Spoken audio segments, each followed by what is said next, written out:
give me 5, 4, 3, 2, 1. Thank you for being patient and waiting quietly. I'd like to introduce you to our visiting author. This is Dr. Woodward. He was previously an elementary school teacher, is that correct? So he then decided to become a children's author and write awesome books that you guys can find and read. So I'm going to pass the mic on to him. Please be good listeners. Everybody, let me hear you say journey. Journey. Oh, no. Let me hear you say the word journey. Journey. I love it. I love it. If you love to read, I need you to raise one hand. If you love to read. If you love being read to, I need you to raise both hands. If you love to snuggle up with a big bowl of popcorn, a nice warm blanket, I need you to say read on 3. 1, 2, 3. Read!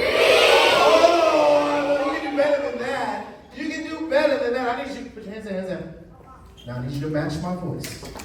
I need you to match my voice. If you love to read, let me hear you say read on 3. 1, 2, 3. I love it. Everybody sit up nice and tall. Nice and tall. Let me get active listening position. I came from so far for this moment. I need your eyes. When I have your eyes, that means I have your heart.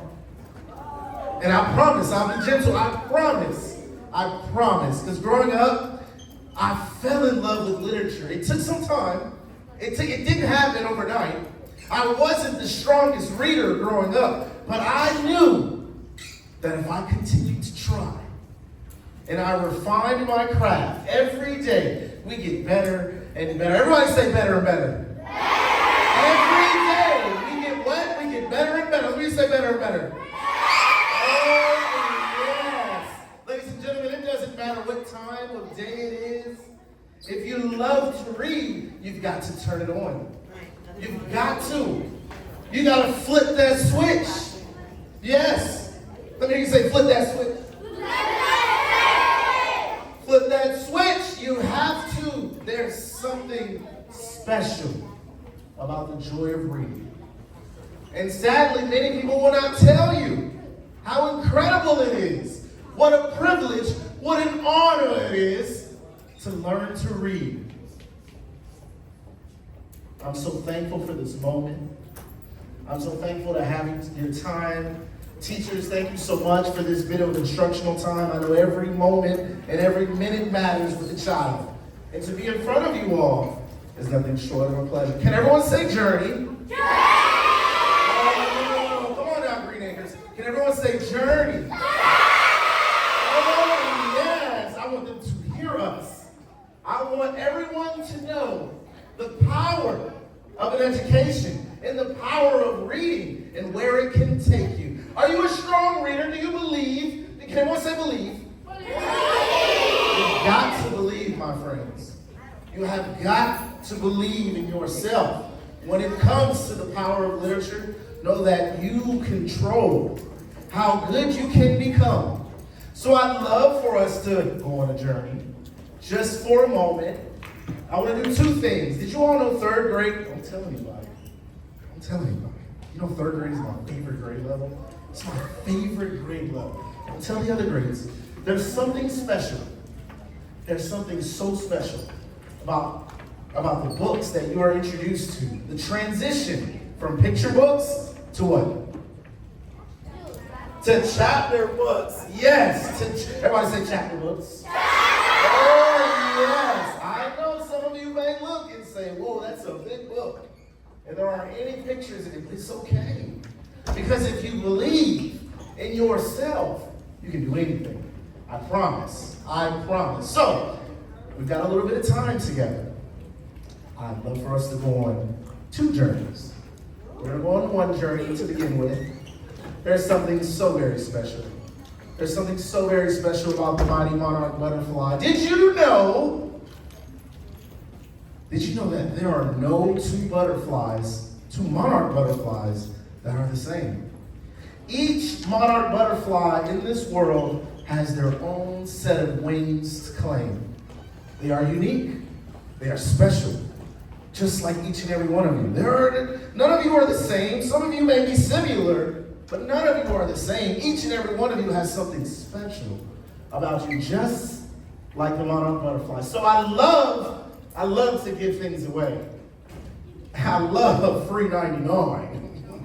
And I'd love to give away a couple of my books, but I need you to know, I need you to speak up like young kings and queens. Can someone tell me, the mighty monarch, I didn't ask that question yet. The mighty monarch butterfly, sadly, is endangered. Can someone raise their hand and tell me, what does the word endangered mean? What does it mean? Think about it before you answer. What does the word endangered mean? Young queen, what's your name? Yuvia. Everybody say good morning, Yuvia. What does the word endangered mean? That it needs help. Okay. It needs help. Why? Because what's happening? She's in danger. She is in danger. Yes, I like that. But tell me something else about the word endangered. What does it mean? What is happening to the monarch butterfly? Good morning, sir. What's your name? Ari. Everybody say good morning, Ari. Hey, Ari, what is happening to an animal when it is going in danger? It's going extinct. Oh, I like it. Everybody say extinct. Yes, they go, sir. That's for you. Oh, yes. When the butterfly goes extinct, or when an animal goes extinct, its population is declining. That means there are less and less and less. And it's very sad. There's so many things that are happening to the butterfly, and it is up to us to keep their population growing. Does anyone know? Oh, I've got another one. I've got a couple. Does anyone know the name of the flower that the mighty monarch butterfly uses to live? It uses to thrive on and puts its cocoons on. There's a special type of flower. Let's see who knows. What is the name of the flower? I haven't told you yet, so I'm not mad. It's okay. Do you know, young king? What is the name of the flower that the mighty monarch butterfly, I have a picture. It's okay. I haven't told you. Very close. You said a daisy. Very, very close. It is a milkweed leaf. The milkweed flower is what the mighty monarch butterfly uses. So if anyone has a garden at home, and to avoid the monarch butterfly being endangered, then you plant a milkweed flower. All right, okay. I'll give you one more before I get this party started. So we know, in order to become a butterfly, a caterpillar crawls into a what? You can say it out loud. It's so easy. A cocoon. Okay, so we know that. Can anyone tell me the fancy scientific word for cocoon? Ooh. I know. Tell me what is another word for cocoon? Young king, what is your name? Everybody say good morning, Roy. What is the term? What is another term for the word cocoon? Pupa. Oh, that's a good one. Okay. I feel like that's what the caterpillar is also called. You're very close. Yeah, and I really like that answer. So I'm going to slide this. I really do like that answer again. But not exactly. Another word for cocoon. Do you know? What is your name? Everybody say good morning, Adriana. What is another word for cocoon? Wow, a chrysalid is so smart. Who's your teacher? Miss Cortez, are you in here? Good job, Miss Cortez. Yes, another word for cocoon is a chrysalis.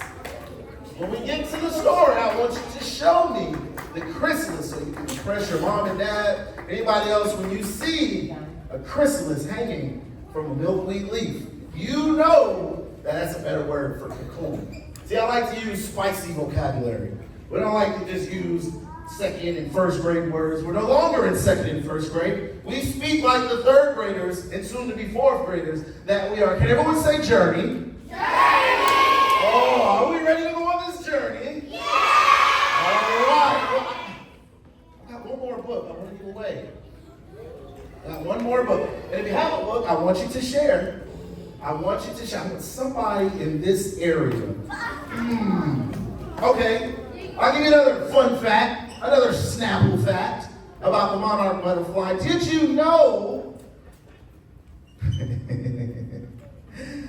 There's two things I can ask you.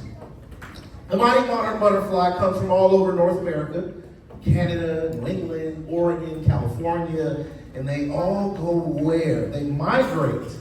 I can ask you what the word migration means, but I feel like you know that. Does anyone know the country that the mighty monarch butterfly travels south to? There's a specific country where the mountains of Central, I can't tell, does she know? Do you know? Whisper to her, whisper to her. Whoa! What is your name?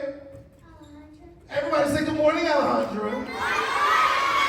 Where does the mighty monarch butterfly migrate to each and every year?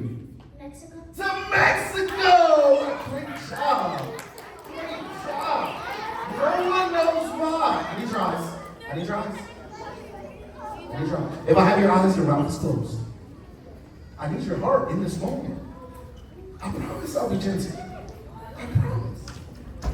Can we get this party started? May I proceed? Everyone say journey. All right.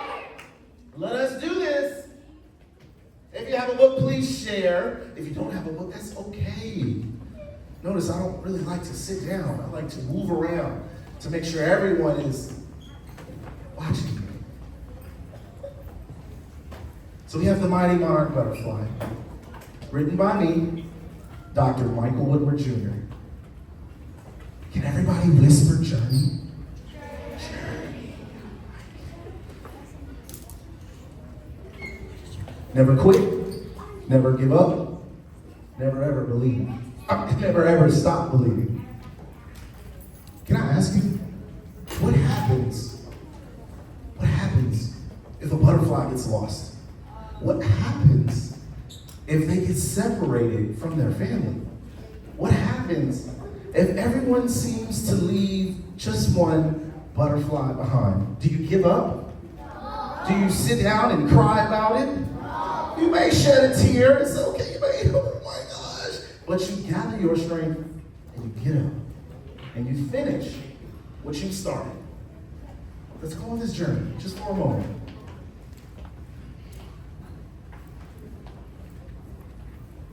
In a great big storm, all alone, a tiny caterpillar was carried from her home. The river swept her away from her father and mother, too slow to dodge raindrops, so she had to take cover.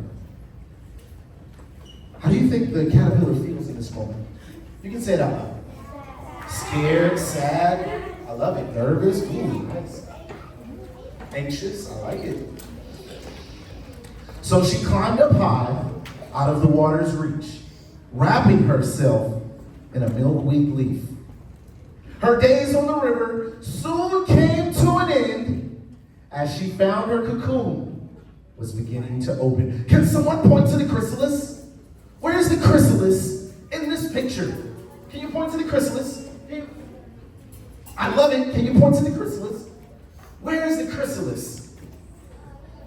I love it. Everyone knows. Everyone knows now what a chrysalis is. I love it.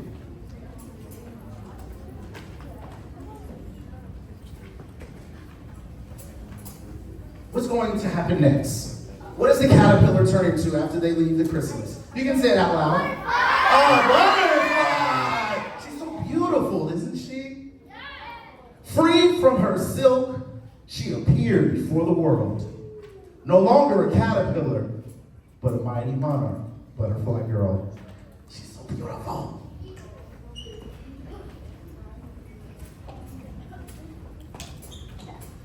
She fluttered and floated and flounced through the trees, zipping by the dandelions and saying hello to the bees.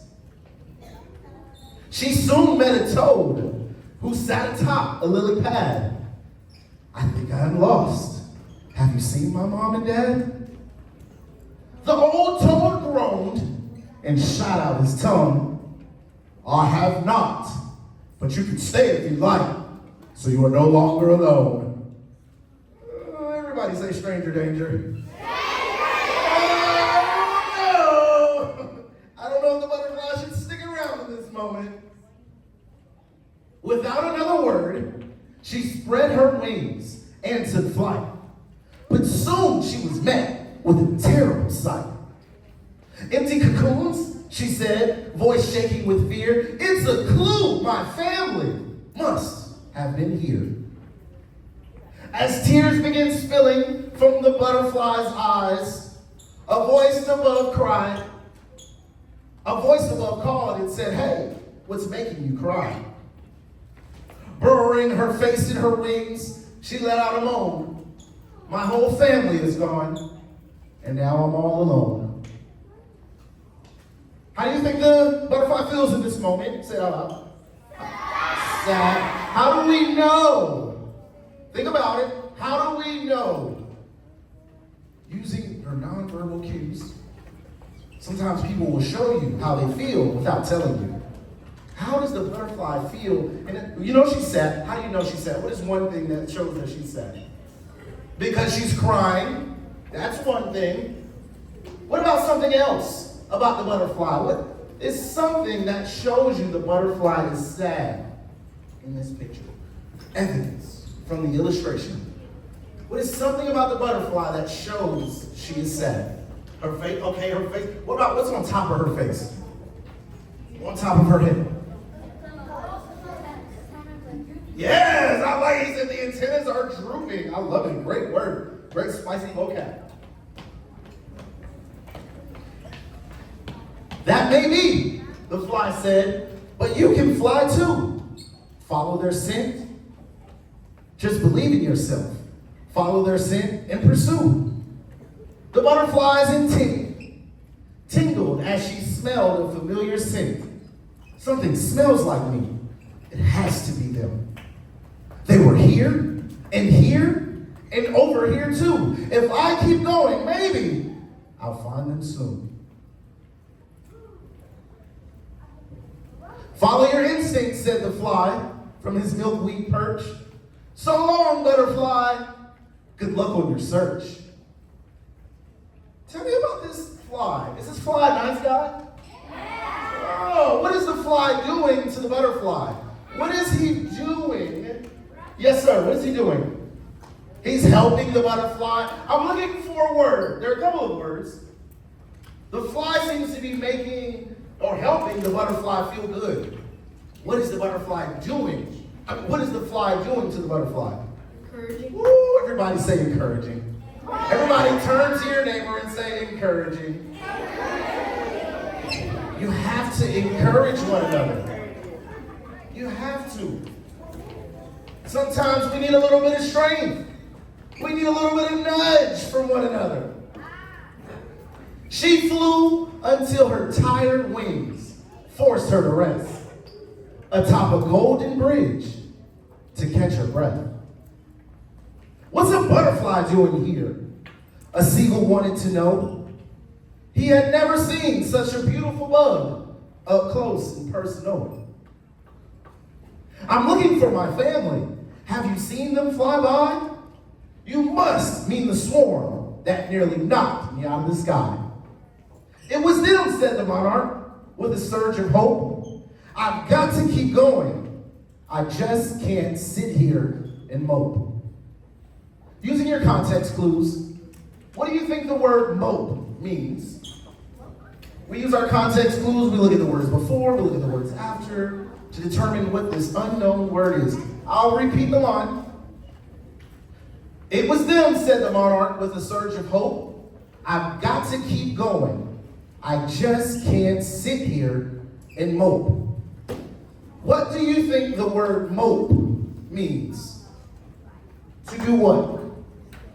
Okay, to stay here, but give me something else. It has to do with an emotion, a feeling. I just can't sit here and mope. I see you, young queen. What is your name? Cindy. Good morning, Cindy. What does the word mope mean, using your context clues? I think the word mope means Oh, I can't sit here and be sad. I like it. I'm looking for a verb, though. I can't sit here. I'll give it to you. What did you say, darling? I can't sit here and whine. I cannot sit here and cry. Everyone say cry. I can't sit here and cry. Put your hands down. Thank you so much. We use our context clues in that moment. Knowing she was close, she wasn't going to give up. So she gathered her strength and began to get up. The seagull's eyes bulged as they began to grow. How do you even know which way to go? But soon she was distracted by delicious smells. So she hovered near an enormous spinning wheel.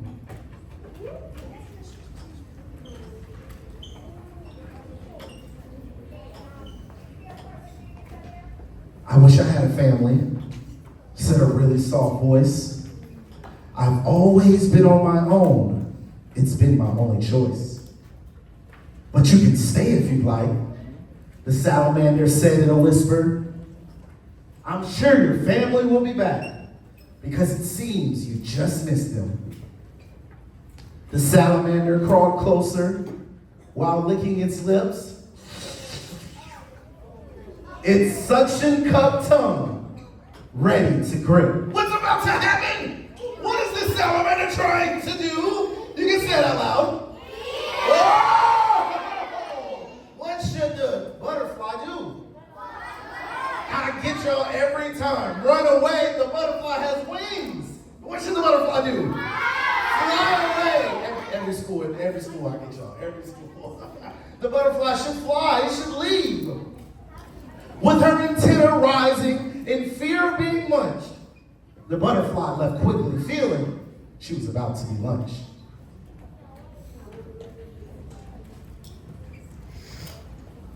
Fog rolled in as the butterfly flitted through the clouds, talking to herself, thinking out loud. I've got to keep going. I know they're not far away. I can feel it in my wings. I just have to pray. Is the butterfly close? Yes. Is she going to give up? No. Is she sitting down moping? No, she's not. Sure enough, the fog cleared to reveal a wondrous sight. Millions of butterflies all dancing in sunlight. There were bright orange-winged butterflies with deep black veins, and huge dark ones whose wings seemed as wide as airplanes. Polka dotted or black and gold, no two are the same. Each one just as beautiful, with its own wings to claim. Can we see the butterflies? Yes. She used her antennae to find her way through the crowded sky until she spotted her parents among all the other butterflies. Mommy, Daddy, it's a dream come true. I never gave up. I knew I would find you. The butterfly's mother began to weep with glee. You're alive, just in my heart. I knew you would be. How does the butterfly feel in this moment? You can say it out loud. I like it. I heard happy, I heard great, excited. Oh, surprising. I like it. As the three of them hugged, the butterfly's brothers and sisters joined in, followed by cousins and even a few new friends. With the butterfly family back together again, their search for one another had come to an end. There was no longer a need to cry, nor a need to roam. The mighty monarch butterfly had found her way home. The mighty monarch butterfly. The end. Oh, yes! I love it so much. I love it so much. Now, every time we read, is how we watch a good movie and a bad movie. Let's talk about it. I need your eyes. That's how I know you're ready. I need your eyes. All right. Got a couple more books. A couple more books I'd like to give away. Oh, I've also got some bilingual books, English and Spanish. That's gonna be old. I didn't ask a question yet. So when we think of reading, you gotta listen. When we think of reading, we think of the big five. We start with our main problem. What is the main problem? Well, first off, whoa. Let me give you a warm-up question. And everyone can say this. Who is our main character of the story? The Mighty Way. All right, want to make sure I had your attention. So we know our main character. What was the problem? What's your hand raised? No. What was the problem that our main character, she had a couple problems, she had two problems, a few problems, but the main problem, what is your name, young queen? Evelyn. Everybody say good morning, Evelyn. Good morning, Evelyn. Evelyn, what was the main problem that our main character was facing? The butterfly lost his family. There we go, she lost her family. Beautiful cat, the crocodile, the butterfly, whichever one you want. Awesome. So we know her main problem was that she lost her family. She had another problem. Oh, it was a recurring problem. What was another problem that, think about what you want to say. You always think about your answer before you write it down. Thankfully we use erasers, so you can always try again. But think about it in your mind.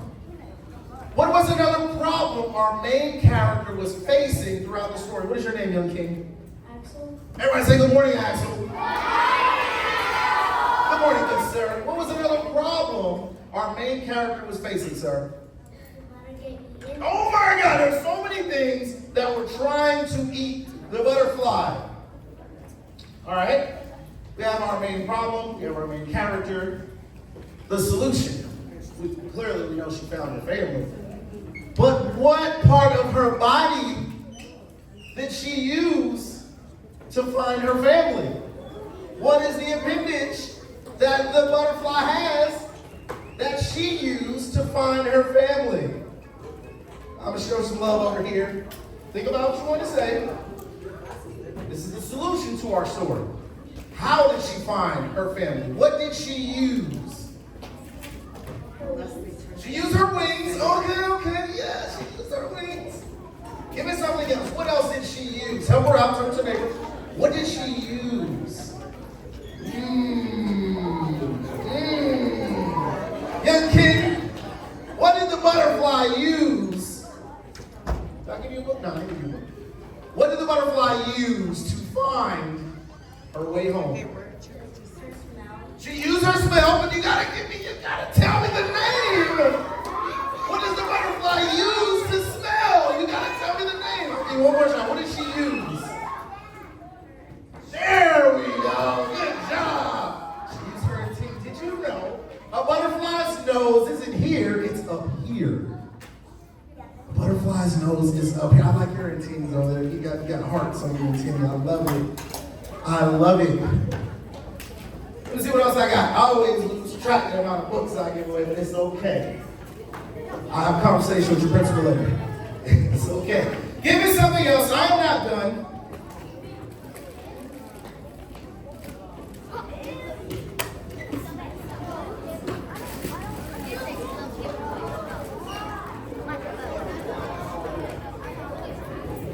Oh, these are my newest.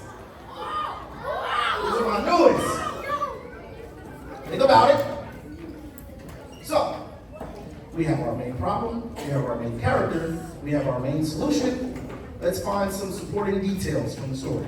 Some evidence from the text. Everyone say evidence. Oh, yes. You need to highlight your evidence, underline, crayon, I don't care. But you always highlight your evidence when you are reading. So, I need a young king and a young queen. Can someone tell me what was a character in the story that motivated the butterfly? Oh, you see me using that vocab I just taught you. You see me using that vocab. What is a character that motivated the butterfly? What is your name, good sir? Christian. Everybody say good morning, Christian.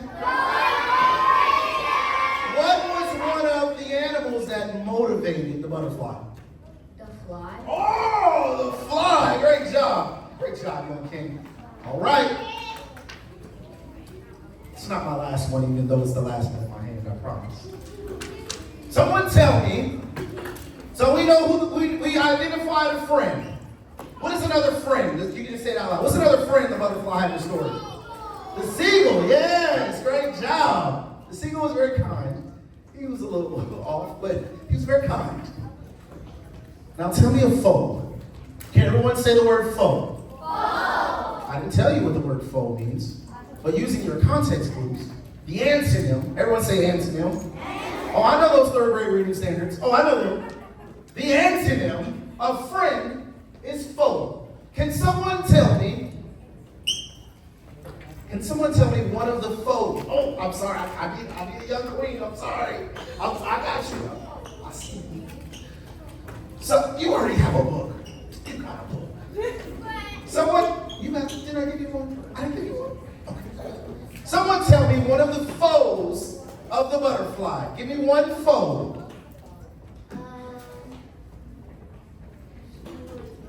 Okay. Wait, think about it. Great try. So we know the friends.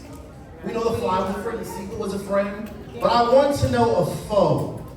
Someone who wasn't very friendly. I know, I see. Yeah, I was right. Give me a foe. What is someone who was not her friend? An enemy. An enemy of the butterfly. Have you forgotten already? Have you forgotten the evidence from the text already? Darling, what is your name? Everybody say good morning, Ashley.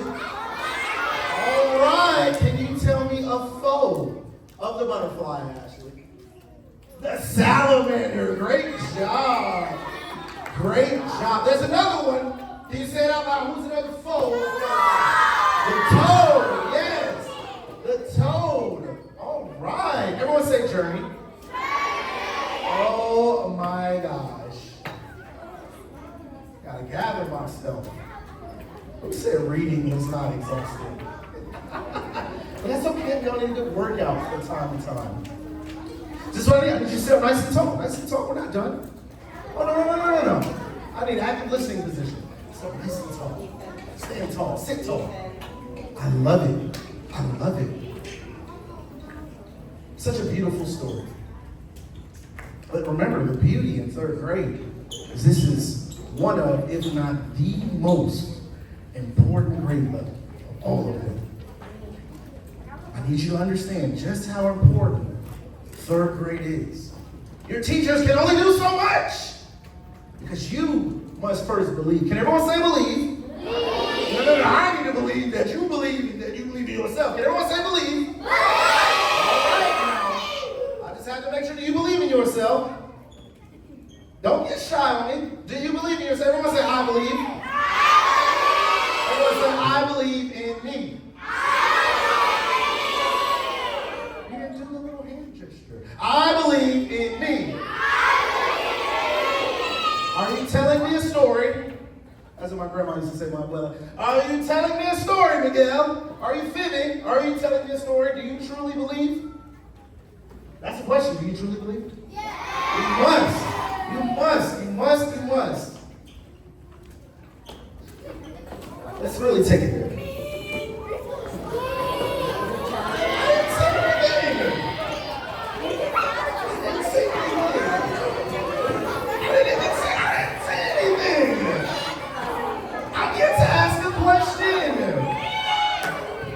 I need your eyes. I need your eyes. I need your eyes. May I proceed? All right. Now should we close? So I'm going to tell you a little bit about me. Again, my name is Dr. Michael Lillard. Growing up, I went without seeing myself, my culture, my heritage, people that looked like me, people that sounded like me, on the covers of books. So I did something about it. Can everyone say problem? Problems are easy. Everyone can find a problem in this lifetime. But can you find a solution? Can everyone say solution? It's easy to identify a problem in this world, and it's easy to complain about it. But unless you find a solution, you're just complaining. So when I was a third grade teacher, I didn't have much, as I'm sure many of our teachers can agree, didn't have much. So I made best friends with the librarian at the school, the media specialist. Is the media specialist here? No. Oh my gosh. Now you got your teacher, your principal, and you got that media specialist. You have to love on that person. They're your best friend. When you tell them what you love in life, they'll find a book to go with it. So let's take it back. The solution I found was to write books. I've written 32 books that are sold all over the world. Everybody say all over the world. Oh my. Even when people didn't believe in me, I had to believe in myself. Can everyone say believe? Believe. I'm not just saying that because it sounds cool, but it's the truth. Do you know how many times, this was my very, very first. This was the first book I've ever written. Do you know how many times I quit on this book? Do you know how many times I did not believe in myself? So many times, I don't even know. So many times. Probably more than 25. Probably. But when I did it, listen. Hands down, I'm asking you.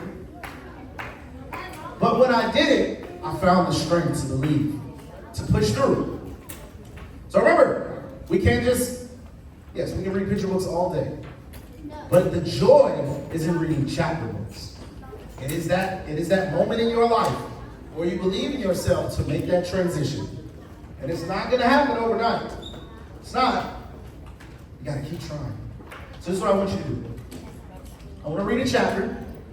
This is what's called scaffold. We're going to take it to the next level. I'm going to read. And as I read, I want you to close your eyes. Everyone take a deep breath. Take a deep breath. All right, don't blow your breath in nobody's face. One more time. When we read, we have to create this moment in ourselves. We have to get our minds ready to read. And when we read chapter books, we have to see the story in our mind. You have to see it. It's called reader's theater. You should have a projector in your mind that is showing the words that you are reading, imagery. I have another book that I want to give away. But you have to listen closely. You have to listen closely just for a moment. This book, my very first book, King Monty, are you my PE teacher? When I was a third grade teacher, for some reason everybody thought I was a PE teacher. I have no idea why. Parents, other teachers, until they got to know me, thought I was a PE teacher. And that's okay. It's okay, because sometimes you gotta show people. Everybody say show people. Show people. You can't be telling people. You have to show, not tell. So I'd love to read just one chapter. I'm going to ask some beautiful questions. Let me see who's listening. Give me a moment. I got one hand over here.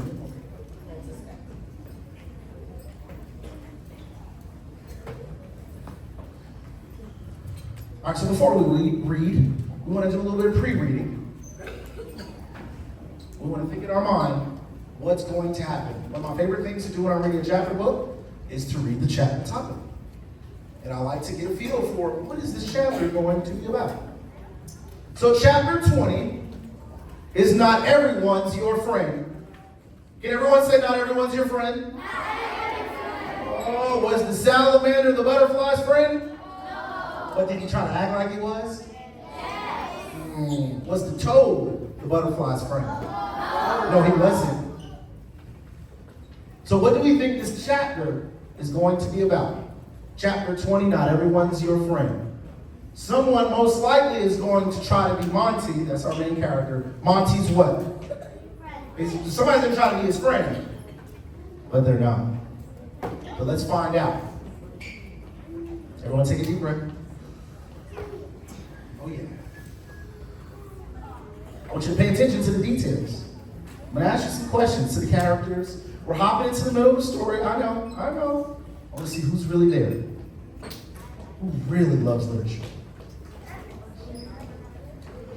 I need your eyes. The boys made their way past the abandoned buildings and lemons of cars towards the neighborhood corner store. I can almost taste that peach soda, Monty declared, rubbing his palms together. Oh yeah? Well, I'm sure dinner won't be ready at our house until late tonight. So I plan to stock up on honey buns and hot chips, said David. Me three. Dinner's always super late on Mondays and Wednesdays with Mom pulling a double at work. Monty looked down at his red and black basketball shoes, knowing why the twins' mom was forced to work a double and sometimes triple shifts in one day. Their father was in and out of their lives, and Monty figured he was out at the moment, but didn't dare ask. Well, I've got just enough change to grab me a Mrs. Peach and 3 lemon drops.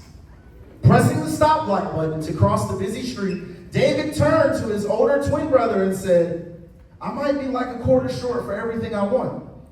Can you spot me, big bro? Tough luck, snarled David, shrugging his shoulders. Without thinking, Monty took out one of the quarters from his pocket and winked at his friend David and said, I guess I'll only get 2 lemon drops now. Before they knew it, the boys had reached the store. It was a dull, gray, and off-white building that Monty guessed was probably one of the first buildings constructed in the South Side neighborhood.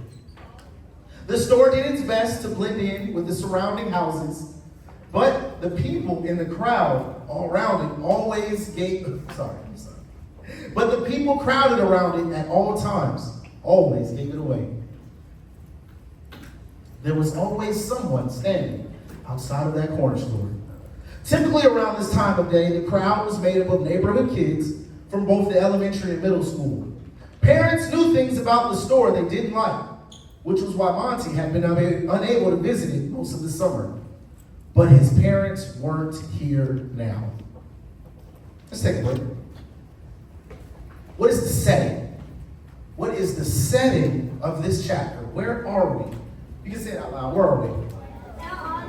Outside. We're outside at the corner store. Does anybody remember what color the corner store is? It was a dull white and gray building. Great job. It was a dull gray building. What makes the corner store stand out? Because there are always what outside? There's always people crowded outside. Clearly, this isn't really a safe place to be because Monty and his friends aren't supposed to be there. But Monty's parents aren't here now. Does that make it okay? No, it does not. What's up, y'all? Jeff called. Jeff was a few years older than the boys and primed to be the city's next football star. He had broad shoulders and skin the color of dark chocolate, and occasionally played football with the kids off of Rover Street. This was his last year at the neighborhood middle school that Monty's older brother had attended years ago. And he had high schools across the state begging him and his mom to choose them. Monty had heard his parents gossiping about Jeff's prospects on one or more occasions. If that Jeff knows what's good for him, he'll get out of this city. Monty's mother had once said over dinner, there are no honors programs at the high schools on this side of the city, and I wish we had known that before we let your older brother enroll. Monty, does your mom even know you're here? Sneered Jeff. Of course she knows. I've got to walk past the store to get to school, don't I? David chuckled and said not a word. His mother didn't approve of the corner store either. How's middle school life yet, Jeff? Did they put you in a locker yet? Blurted Darren. You know, that's exactly what me and my friends are going to do to you at the middle school. Monty and the twins laughed to come off cool, but hoped Jeff was just messing with them as they glanced at each other with unease. Just then, the rocks on the ground began to dance as a white SUV approached the corner store. The SUV's music was so loud, it caught everyone's attention. People gawked and whispered to one another. Huge chrome rims glinted from even bigger off-road tires with matching tinted windows and a license plate on the front that read, "Trust no one." None of the passengers got out of the car. They sat anonymously and eyed everyone from behind the black glass. What do you see in your mind? What do you see? We know where we are. We know our setting. But what do you see in your mind? What just pulled up to the corner store? You can tell. I like it. An SUV, and we got the color. What color was the SUV? It was white. Could we see inside of the SUV? Why? Because it was tinted. Could we see any of the people inside of the windows? They have black glass. I love it. We live in South Florida. I'm very certain we've seen cars with tinted windows around here.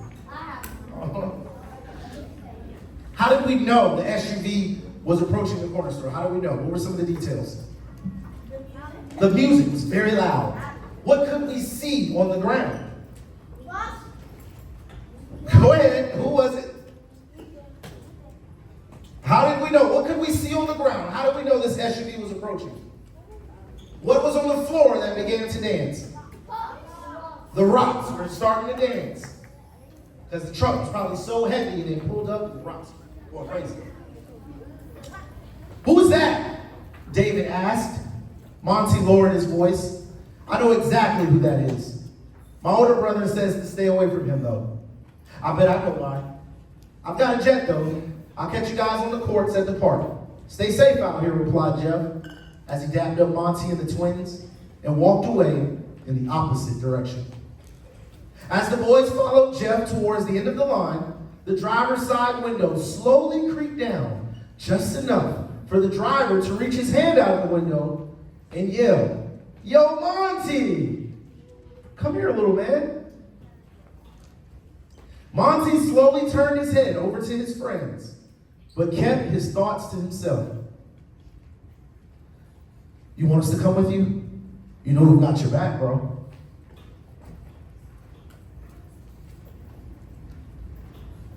"No, I know what he wants. Just keep your eye on me," Monty replied, adjusting one of the straps on his backpack over his right shoulder. "I'll be right back." David slowly shook his head. Stranger danger. Everyone say stranger danger. Oh, man. Tell me about it, bro. The tinted film scraped the edges of the door panel as the window creaked down even lower to greet Monty. "Monty! What's up, little man? Long time no see," a voice nonchalantly said over the blaring music. Shrugging his shoulders, Monty replied, "Nothing much. What's up with you, Slink?" "I've been looking for you, little man. Where have you been?" "You know, just same old. Just hanging out with my friends and staying in my books." "Ain't I your friend too?" Slink said, with his nostrils flaring. "I mean, we're cool." Slink turned to the other three passengers, all in matching white t-shirts, and chuckled to them as he introduced Monty. "Yo, I want you all to meet my main man, Monty. His big brother and I used to be real cool, but then he got too cool for me and stopped hanging out. All he does now is work on his car and talk about starting his own business or something. I wonder if Monty will do the same." "Slink, what's up, man? Me and my friends are trying to grab some food." "Oh, yeah?" Slink reached his long, rod-like arms into his blue jean pocket and pulled out a wad of cash. "Well, let me give you a little something. I'm sure you probably only have a couple of quarters in your pocket." Is he right? Yeah. He's right. But that doesn't make it okay. What do you see? What do you see in your mind? I have a picture. I put a couple pictures in the book. But what do you see in your mind? We know. Where are we? What's the setting again? Say it out loud. We're outside of the corner store. We know that there's a big truck. What color is this truck? It's a white SUV, black tinted windows. What is Slink doing he doing in this moment?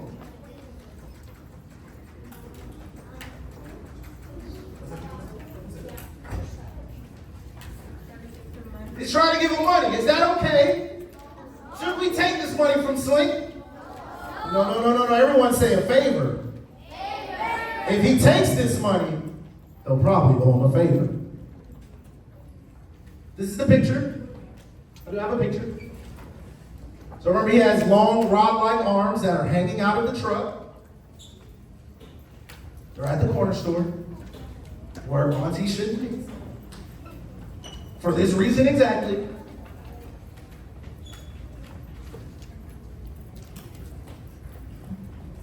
Monty hesitated and thought of all the things he could buy in the store with the handful of money Slink held out for him. He thought of the things he could buy for his friends that they certainly couldn't afford. But he also thought of his older brother and a conversation they once held about Slink. Don't you ever accept money from him. Matter of fact, stay away from him, King. He takes advantage of little kids and gets them to do his dirty work for him. Do not fall into temptation, little brother. Can everyone say temptation? What is Monty tempted to do in this moment? He's tempted to take the money.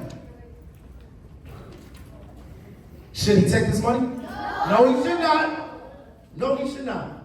Slink thumbed through the countless $20 and $50 bills as both of his forearms draped out of the window. Monty stood wide-eyed, battling his inner thoughts. What does that mean? Monty stood wide-eyed, battling his inner thoughts. What do you think that means, young king? Yes.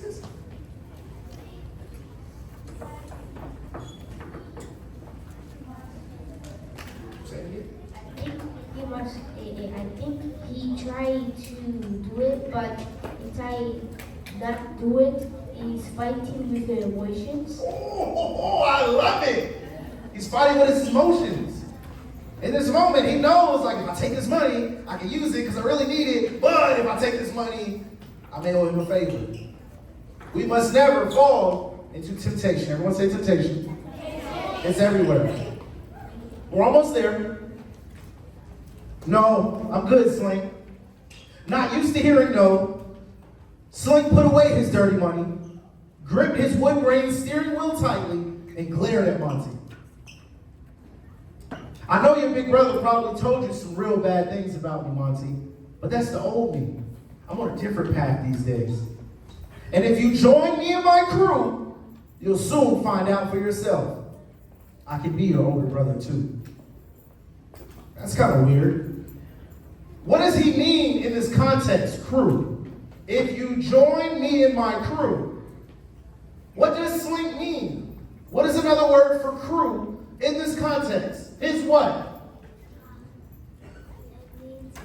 His friends. I don't know about friends. If you join me and my crew. Was that you? Say it. Gang? Yes, it's gang. If you join my gang. Is that okay? No, it is not. Monty knew it wasn't an invite to be Slink's friend, but to be a part of the gang he lived. I'm good, bro. I just want to be a scholar, you know.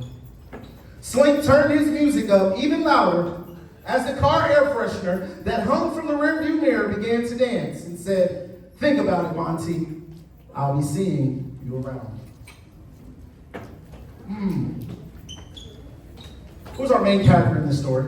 In this chapter? What is it? Well, I mean, in the book. Who's the main character, young kid? We gotta make sure we get him a book. I got you. Monty is our main character.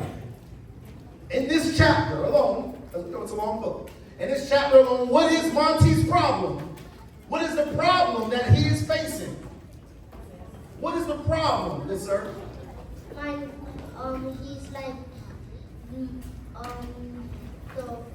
the guy asked him to join the gang. Okay, so he's been approached to join a gang. Monty was also tempted to do what? What was Monty tempted to do? Monty was tempted to take the money. I love it. I love the academic language too. Yes, Monty was tempted to take the money. me tell you something about Monty. He's a king. He knows right from wrong, as though we all do. Can everyone say choices? Can everyone say choices? You always have a choice in this life. It's up to you whether you do the right or the what? Or the wrong thing. Your teachers believe in you. Your principal believes in you. Your media specialist believes in you. And I believe in you. But you must first do what? What do you have to do? Say it out loud. You have to believe. Everyone say believe. I love each and every one of you, and I appreciate this moment. Thank you so much for allowing me, for welcoming me into Green Acres Elementary School. Thank you so much. Let's give a round of applause. Yeah! Now, I always love to give you an opportunity. Because growing up, thank you. Because growing up, I had never met an author. I didn't know they existed. Like, they were just somebody I heard about. Oh, this person wrote this book, this person wrote that book. So I never had the chance to meet one. I want to tell you something. Good writers, everyone say good writers, are great readers. You have to be a great reader to be a good writer. You have to keep reading. You have to keep practicing. You have to look at sentence structures, storylines, main characters, problems, solutions, settings, all these different things so that you can become a beautiful writer. Please, I'll answer a couple of questions if that's okay. We still have some time? Okay, 2 or 3 questions. We have 3 questions. I want you to think about it. What would you love to ask me? Think about it. Think about it first. What would you love to know? How is it to be an author? She said, how is it to be an author? It's very lonely. It's a very lonely journey. I spent a lot of time in my garage or under the stars in the backyard, writing my candlelight.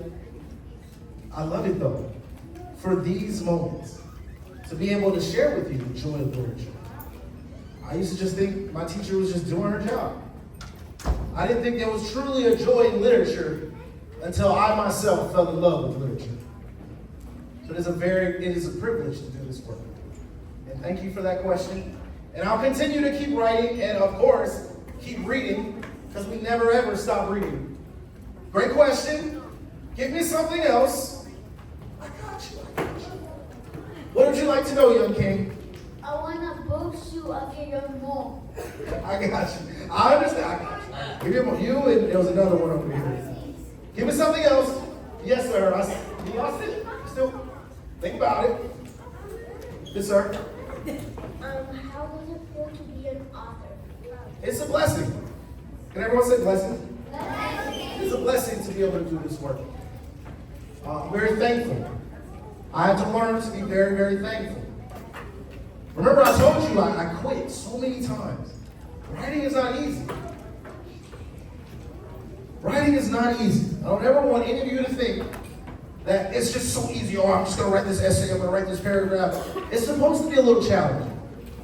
You got to think and put your thoughts on paper. And you have to be confident enough. Everybody say confident. You have to be confident enough to share with your teachers. One last question. One last question. What is your name, young king? Everybody say good morning, Alex. What made you want to be an author? It's an amazing question. What made me want to be an author? I told you, growing up, I never seen myself on the covers of books. I never heard anyone speak how I speak. I never seen the food that I eat written within pages, my culture, my heritage, our cities here in South Florida, represented within children's books. And it made me very sad. Well, when we find problems, we find what, class? What do we find? Solutions. Everyone say solutions. That's what made me want to be an author. To find a solution so that none of you all go through what I went through. Thank you again for this time, for this moment. We got a couple other special treats, but I don't want to spill the beans. If you have a book, I'd love to sign that book So don't leave quickly, and no one move until you are given directions to. Thank you. Okay, if you have a book, if you got a book from Dr. Woodward, stay seated. And then we will quietly start dismissing, start following your teacher's directions. One more quick round of applause for Dr. Woodward.